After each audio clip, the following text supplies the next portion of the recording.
All right, so this message is, who is your Prince of Peace? And we are going to read Isaiah 9, 6 through 7. And I should have had it open tonight, but I don't. So give me a second.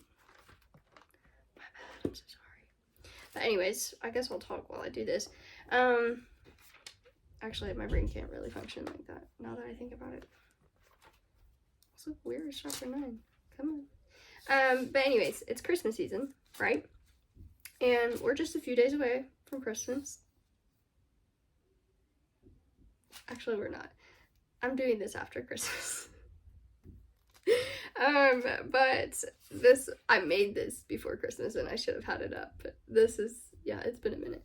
Anyways, so Christmas was here. And this Christmas was actually the first Christmas I wasn't with my family. I was actually at the hospital instead taking care of others who couldn't spend the holiday season with their family. There's this one patient in particular who is still there.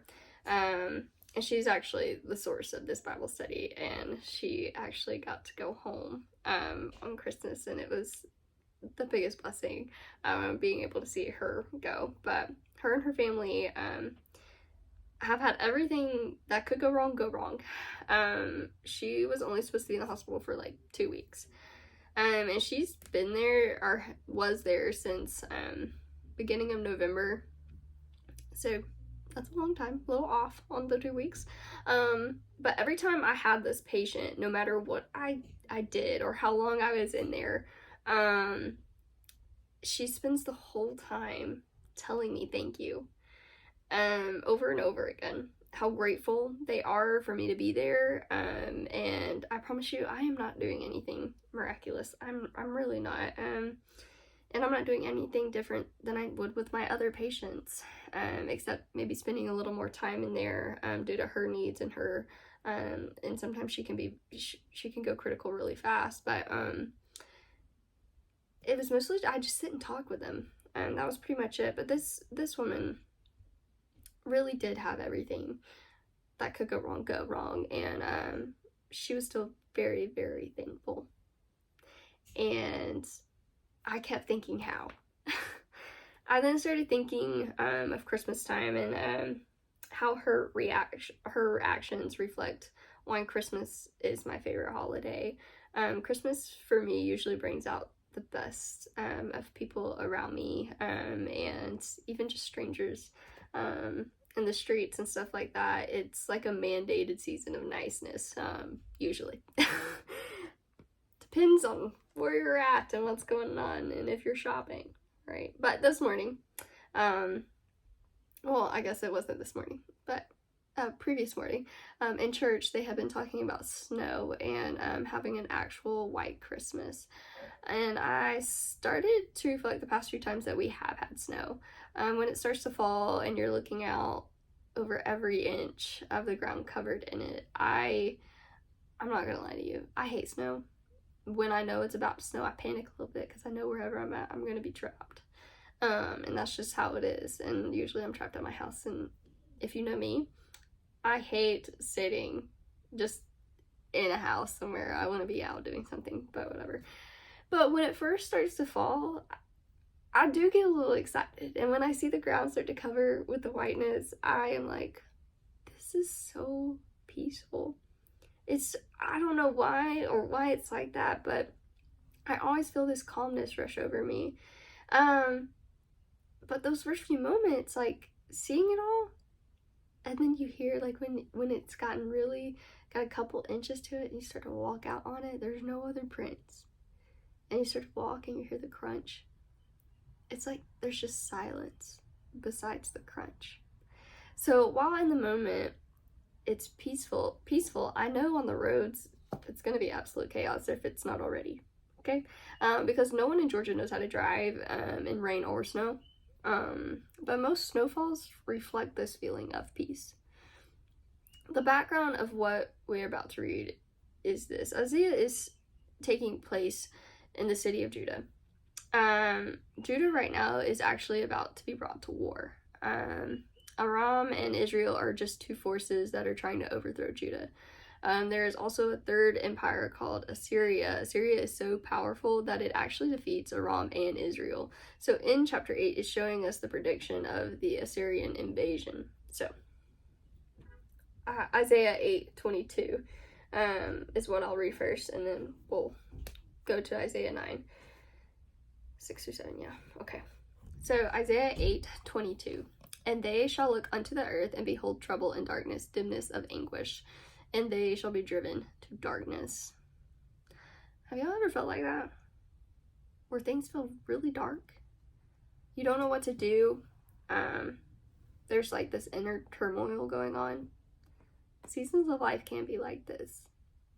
So as the city is about to go to war, destruction is in the horizon. Isaiah 9:6-7 talks about a hope. In my Bible, the title of this chapter actually says the divine child, Israel's only hope. So not just a hope, but the only hope that Judah has. So, Isaiah 9:6-7. I think I literally typed all that out. I don't know why I did that, but I'll read it. Okay. For as much as this people refuseth the waters of Shiloh, that go softly and rejoice in Rezin and Remaliah's son. Y'all, I'm reading 8:6.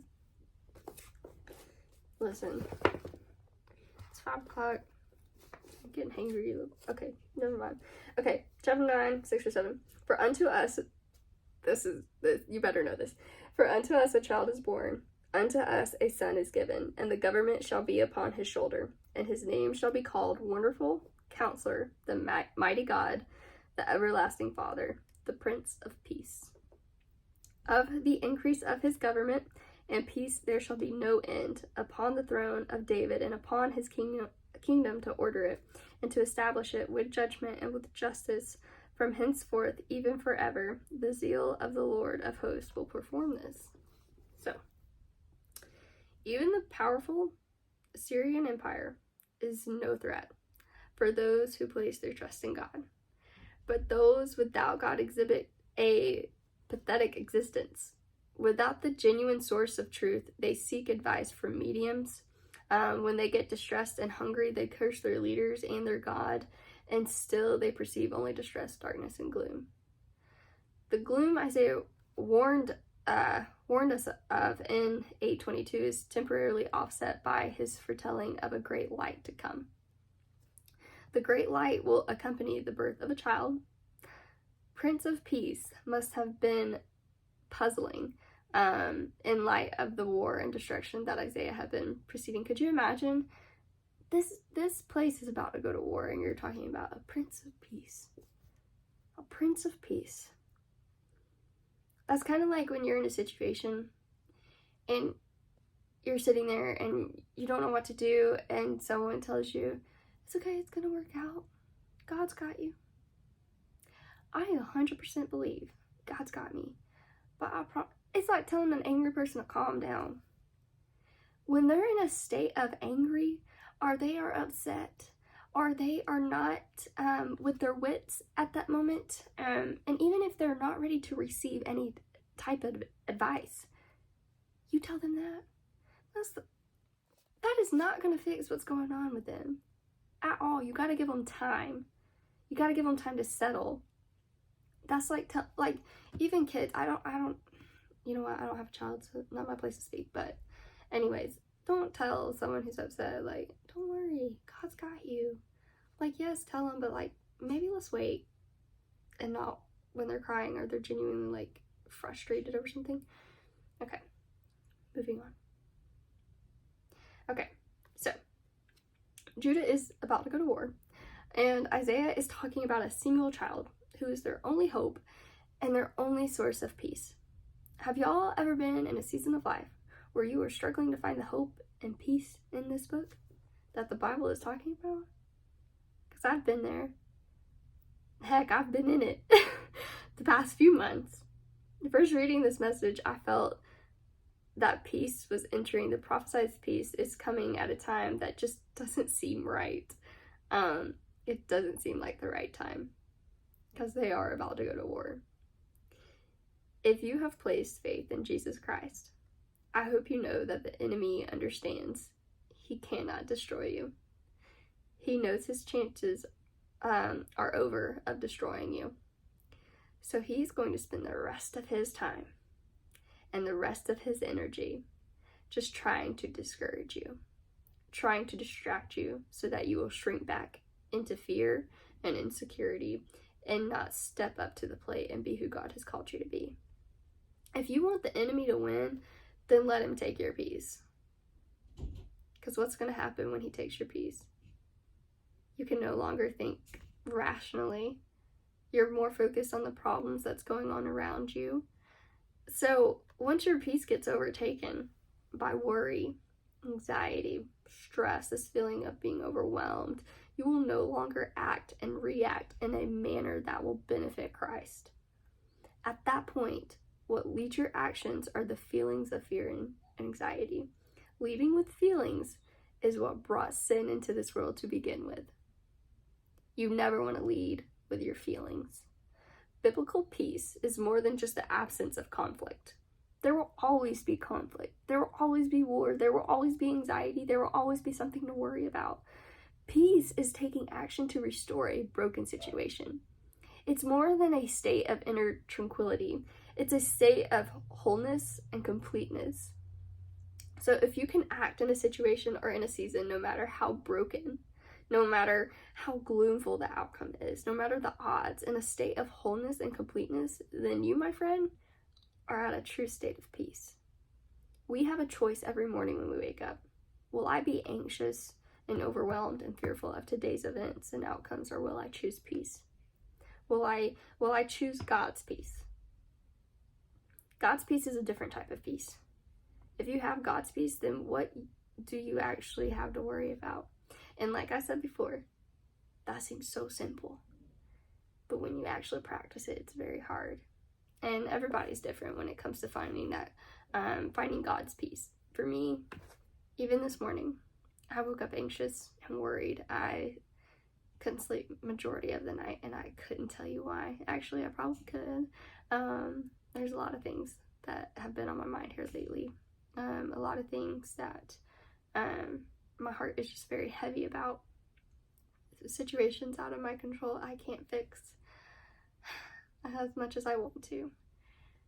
But I woke up and I said, it's gonna be okay.